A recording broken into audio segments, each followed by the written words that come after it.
नवरात्र की कथा। प्राचीन समय में राजा सुर्त नाम के राजा थे। राजा प्रजा की रक्षा में उदासीन रहने लगे थे। परिणाम स्वरूप तोसी राजा ने उस पर चढ़ाई कर दी। सुर्त की सेना भी शत्रु से मिल गई थी। परिणाम स्वरूप राजा सुर्त की हार हुई और वह जान बचाकर जंगल की तरफ भागा। उसी वन में समाधि नाम का एक बनिया अपनी स्त्री एवं संतान के दुर्व्यवहार के कारण निवास करता था। उसी वन में बनिया समाधि और राजा सुर्त की भेंट हुई।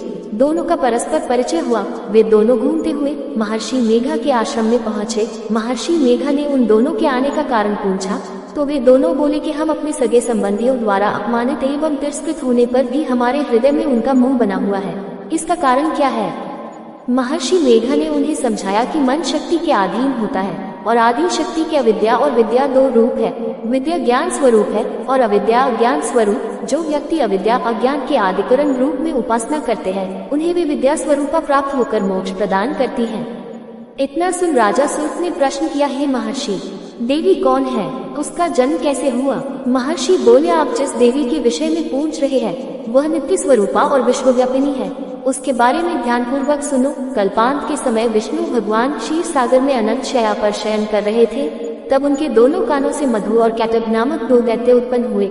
वे दोनों विष्णु की नाभि कमल से उत्पन्न ब्रह्मा जी को मारने दौड़े। ब्रह्मा जी ने उन दोनों राक्षसों को देखकर विष्णु जी की शरण में जाने की सोची, परंतु विष्णु भगवान उस समय सो रहे थे। तब उन्होंने भगवान विष्णु को जगाने हेतु उनके नैनों में निवास करने वाली योग निद्रा की स्तुति की।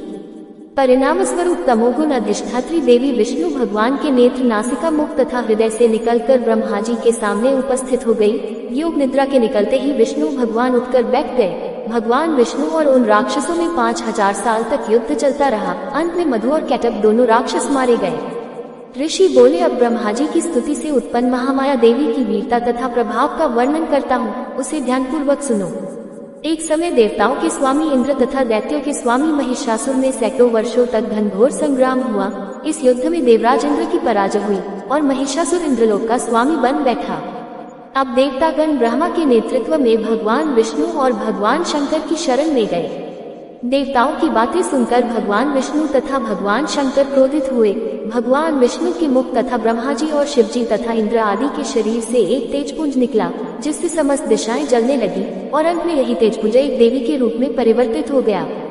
देवी ने सभी देवताओं से आयुध एवं शक्ति प्राप्त करके उच्च स्वर में अट्टहास किया, जिससे तीनों लोकों में हलचल मच गई। महिषासुर अपनी सेना लेकर इस सिंहनाद की ओर दौड़ा। उसने देखा कि देवी के प्रभाव से तीनों लोक आलोकित हो रहे हैं। महिषासुर की देवी के सामने एक भी चाल सफल नहीं हुई और वह देवी के हाथों मारा गया। आगे चलकर यही देवी शुंभ और निशुंभ राक्षसों का वध करने के लिए गौरी देवी के रूप में अवतरित हुई। इन उपरोक्त व्याख्यानों को सुनाकर मेघा ऋषि ने राजा सुर्त तथा बनिया से देवी स्तवन की विधिवत व्याख्या की। राजा और वणिक नदी पर जाकर देवी की तपस्या करने लगे। 3 वर्ष तक घोर तपस्या करने के बाद देवी ने